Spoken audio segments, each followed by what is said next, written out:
Willie D Live.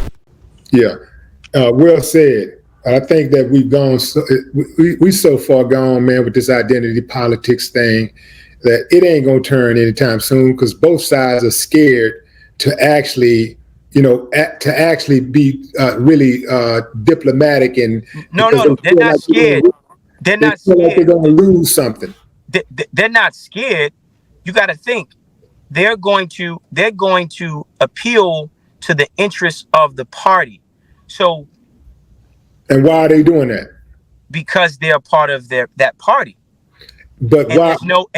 and there's no accountability because the people's understanding of political science is so low that they can't hold these candidates accountable in a way that forces them to focus on the interests of the people and not just the party, right? So so in order to fend against corruption, we need transparency. But transparency can only come when the people know what they're looking at. So if I don't know what I'm looking at, transparency is not relevant because I don't know that I shouldn't be voting for a Democrat. I shouldn't be voting for a Republican. I should be voting for the people, right? And I should be voting as a person. I should be voting as an American, not a Democrat. I should be Yeah. voting as an American, not a Republican. And I need a leader who's gonna cater to my needs as an American, and not a participant in a particular party, right? Now, when we have an American president, they're going to see that energy is an issue. Well, I think one of the things we should focus on is hydroelectric power. And that is when water flows through turbines and it generates electricity. This will help with the gas issues, right? Also, biofuels, algae and ocean plants converting into fuel. Now, an American president is going to start to see the opportunities in these areas but however, it's a conflict of interest because the party's budget is going to be dug into if these areas start to be focused on. Now, we also have to focus on government spending needs to change. We need to abolish interest rates and we need to increase taxes for the rich. Okay? Hard thing to do when you're advocating for the interests of the party.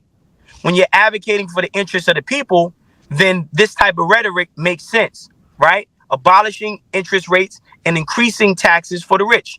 We also need micro import export companies, and we have to invest in the growing African population and establish a power base here for them so we can extract goods from Africa, then use e-commerce to supply the demand created by these groups around the world. And we need 100 African Amazons here in America. Okay. And then, again, an American president understands this. This is what will benefit America. This won't benefit the parties, but this will benefit America. Next thing is we need to have trade schools introduced to elementary schools. Okay. Again, if we have a Democrat president, this is not going to happen. If we have a Republican president, this is not going to happen. If we have an American president, this will happen. And this is what America needs. Now, we talk about housing. Housing is an issue.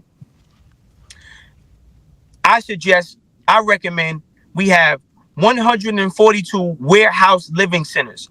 If you look at warehouses is the best thing for micro living.